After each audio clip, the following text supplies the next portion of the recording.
Brother Barnes thinking about epigenetics again. Bear in mind that I am a simple biologist and I am in danger of needing to wipe all of this information I'm putting out and starting over. But it's 2019. I just want to get started somewhere, and if I'm wrong, I will correct it. Please excuse me. Make corrections in the comments if there's something that just is glaringly so wrong.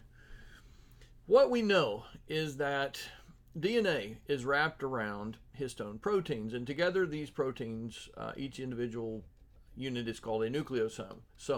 Well, there are little tails that come off of this histone protein.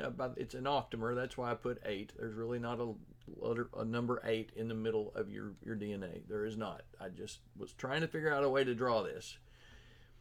If these little tails are methylated or acetylated. Here are the way that those kind of look structurally. A methyl is a CH3 and an acetyl group is a C double bonded oxygen with a methyl hanging off the end of it here.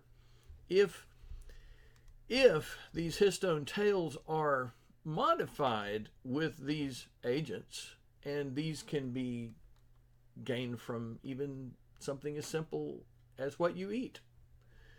These can affect, they can either lock or unlock a gene and affect expressivity